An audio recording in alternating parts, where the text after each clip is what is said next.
Thank you. Thank you. Wow, that was like watching home movies. I never expected anyone to actually read that. But you defy all my expectations all the time, especially you, my good friend Pastor Hagee, Mrs. Hagee, and all of you. My son's name is Avner. He is Israel's national Bible champion, and he came number 2, second deputy in the international Bible contest. It's a quiz. It's very hard. And he, at the age of 15, did this. I have to tell you that he didn't make the world champion because of the Prime Minister's question. I asked it.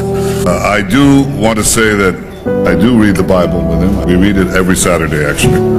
Every Shabbat, after lunch, we sit down and we read Exodus now, and then you have Haftarah. How do you say that? Am I correct? Absolutely. I know. So I draw, like you, enormous reservoirs of strength from the Torah, from the Bible.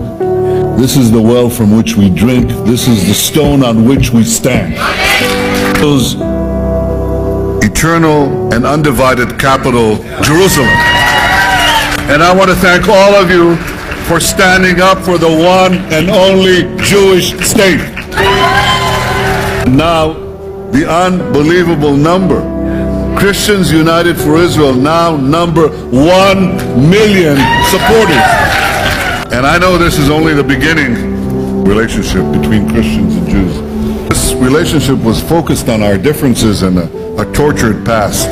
But today, Jews and Christians are focusing on the common future that we have and the common values that we share. Now, what are these values? They're values that spring from our common heritage, from the revolutionary ideas that were first formulated in this land millennia ago. One of these ideas that we read about is from the book of Samuel, actually from the second book of Samuel. And I want to tell you about it. Prime Minister's question. There was a king in this city. You know his name? King David. Now, he was a great king, but he was not without sin. One day he was looking out from his terrace in the old city of Jerusalem, David's city, and he sees Bathsheba, and he's asked to bring her to him. He says, bring her husband. Her husband is the Uriah. So David gives an order, the military commander, to put Uriah on the front lines. And Uriah dies in battle.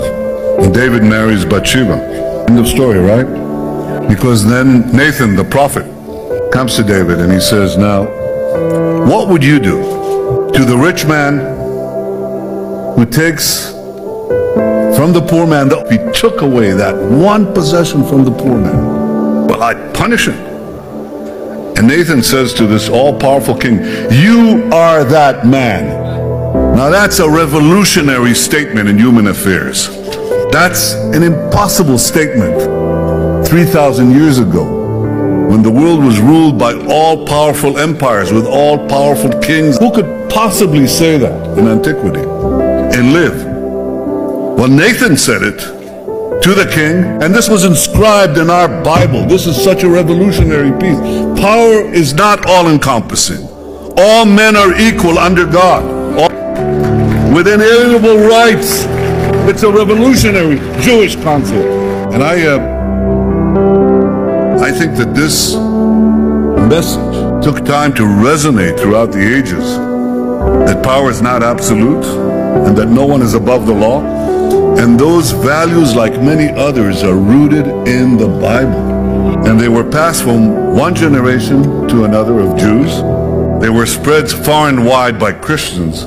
They eventually helped spark a new era of freedom and progress. An Englishman called Isaac Newton, he read the Bible in Hebrew, and he decided to recommend this book to a friend of his.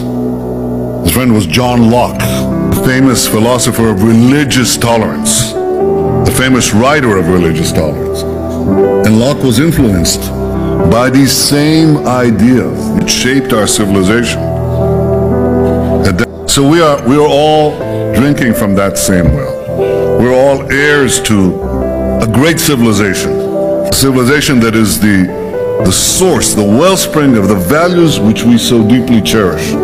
And those values ensure that Israel's minorities, including over 1 million citizens who are Arabs, always have full civil rights, values that ensure that Israel's government will never tolerate discrimination against women, and values that assure that Israel's Christian population will always be free to practice their faith. That's the only place in the Middle East where Christians are fully free to practice their faith. They don't have to fear, they don't have to flee.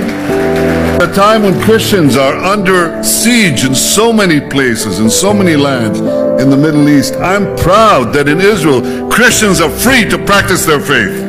And these shared values set Israel apart from regimes like Syria that butcher their own people mercilessly, and from terror organizations like Hamas and Islamic Jihad and Hezbollah that indiscriminately fire rockets on civilians and hide behind civilians, and from countries like Iran, whose leaders foment terrorism and violence around the globe and call for our destruction. I think I don't have to explain to you.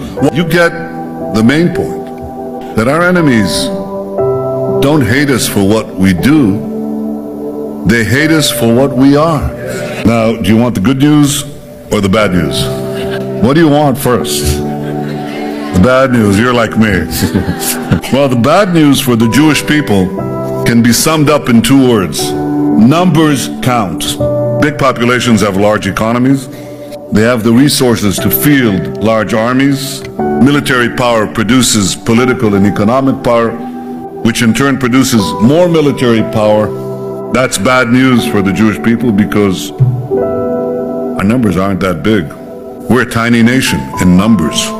So that's the bad news. You want the good news? I'm sure you want the good news. The Jewish people have always defied the laws of history. Our improbable odyssey through time, a nearly 4,000-year journey marked by indescribable tragedy and sublime triumph, Durant hints that the young state of Israel were powered by deep well springs of faith and culture, may continue to defy the laws of history. And we have. We've defended ourselves time after time against much larger enemies. Our innovations have made Israel a technological powerhouse. Our Nobel Prize winners have propelled humanity forward.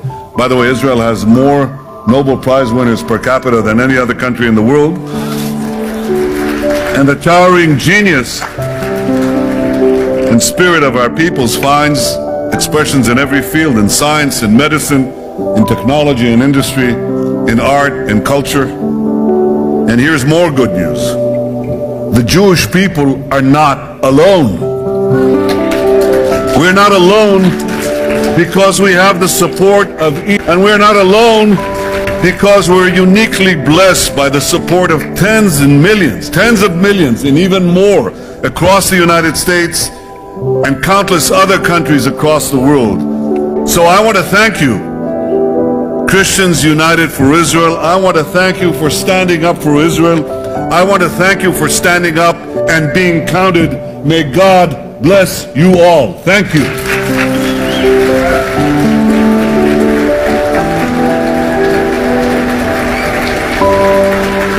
Kenapa Timur Tengah itu gagal jadi negara? Orang Islam ini susah diajak bernegara. Susah. Orang Islam ini paling gampang diajak memberontak. Orang Islam itu kan baca Al-Quran. Al-Quran itu imamuna. Dalam Islam itu Al-Quran adalah imamku. Jadi kalau orang Islam itu baca Al-Quran, itu seperti mendapat perintah langsung. Dan dia nggak mau ada negara yang menjembatani ini. Nggak gampang itu ngajak orang Islam masuk negara. Wa qatiluhum hatta la takuna fitnah. Kalau Qurannya bilang begitu, dan perangilah mereka sampai nggak ada fitnah. Perang orang itu. Berat orang Islam ini diajak untuk menerima negara. Nah, di Indonesia ini capek para ulama ini, udah nyeret ini kesultanan Islam ini datang menerima republik, ya sudah. Ini yang menurut saya, khawatir saya, ada yang rawan ini, yang memprovokasi seolah-olah ini belum final, padahal ini udah dianggap final. Saya terus terang kecewa betul itu dengan tokoh-tokoh tua macam Pak Hendro dan lain-lain. Kerjaannya itu gangguin orang Islam terus. Wah, ini orang mau bikin negara khilafah. Khilafah apa?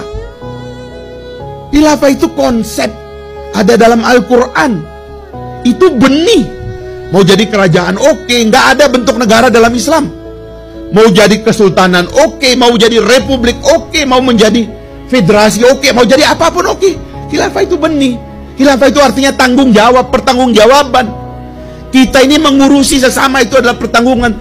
Inni ja'ilun fil ardi khalifah. Kata Tuhan ngomong sama malaikat, saya mau turunkan manusia ini sebagai khilafah, sebagai khalifah. Tuhan yang ngomong begitu. Maksudnya manusia ini dilengkapi oleh Tuhan sebagai fi ahsani taqwim, diciptakan sebagai makhluk yang sempurna, akalnya, budinya luar biasa semua. Dikasih tanggung jawab ngurus manusia ini. Supaya manusia tahu bahwa ada konsepsi pertanggungjawaban di antara mereka. Dan terjadilah itu. Sepanjang sejarah sudah terbentuk. Tiba-tiba sampai di Indonesia hari ini, ada yang ingin memecah belah kita. Menganggap konsepsi-konsepsi dasar agama sebagai ancaman kepada republik. Menurut saya, inilah ancaman dan bahaya kepada negara kita sekarang. Contoh, supaya jangan kaget, cepet contoh, supaya jangan kaget. Negara Afghanistan, dengar, suka lihat di TV, lihat berita, 100% Muslim. Satu orang saja non Muslim nggak ada, Muslim semua.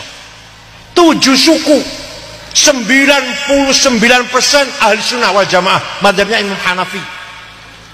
Tarekatnya Naqsabandiyah, 1% Syiah. Perang saudara wis 40 tahun, paten-patenan sesama Islam, bom-boman, pasar dibom, sekolahan dibom, rumah sakit dibom, masjid dibom. Presidennya namanya Burhanuddin Rabbani, Profesor Burhanuddin Rabbani, keluar Mesir, apal Quran Al-Azhar, dipateni presidennya. Sampai sekarang bom meledak terus. Ayo, agamanya Islam tuh. Sampai kepengin ingin jalan ke Afghanistan, ingin. Tuh, coba tuh. Berarti martabat bangsa ini bukan agamanya, akhlak. Islam semua tuh. Ingin nggak? Ayo jalan-jalan yuk, presiden ke sana yuk. Ingin? Setornya. Saudara-saudara semua, kita di sini hadir untuk membela Palestina. Yang berkumpul di sini, saya ingin ajak kepada semua. Sekarang ini tension tinggi di Timur Tengah. Kita tidak usah berpretensi bisa ikut menyelesaikan konflik Israel-Palestina. Itu jauh sekali dari sisi kemampuan kapasitas kita. Tapi beritanya menjanjikan. Itu biasa kampanye kan begitu. Hampir kemakan janji. Wong ngomong mintra-mintri saenake udeli dhewe. Abdullah, hosana bagi Nabi Muhammad di tempat yang maha tinggi. Hosana bagi Nabi Muhammad di tempat yang maha tinggi. Allahumma sholli wa sallim wa barik ala nabiyina Muhammadin wa ala alihi wa ashabihi ajmain. Subhana rabbika rabbil izzati amma yasifun. Wassalamun alal mursalin walhamdulillahi rabbil alamin. Khususan ila ruhi wal jasadi, air kehidupan, ya Allah berikanlah kelembutan hatinya. Al-Fatihah. A'udzubillahi minasyaitonirrajim. Bismillahirrahmanirrahim. Begini ibu-ibu, daripada suami ibu-ibu berbuat maksiat, lebih baik izinkan mereka untuk menikah lagi. Berat memang Bu, tapi pahalanya sangat besar bagi ibu-ibu yang merelakannya. Insya Allah, surgalah balasannya Bu. Hari ini hati saya sangat senang sekali dan lebih tenang. Apa yang barusan Ustazah sampaikan? Memangnya ada apa Ibu? Saya bingung Bu Ustazah. Apa yang harus saya sampaikan kepada Bu Ustazah? Syukurlah, apa yang saya sampaikan bisa bermanfaat buat ibu-ibu. Tapi setelah mendengar dari ceramah Bu Ustazah, saya baru bisa memberanikan diri. Beritahukan saja Bu, bahagia ibu adalah bahagia saya juga. Baiklah Bu Ustazah, bahwa selama 2 tahun ini saya sudah menjadi istri kedua buat suami Bu Ustazah.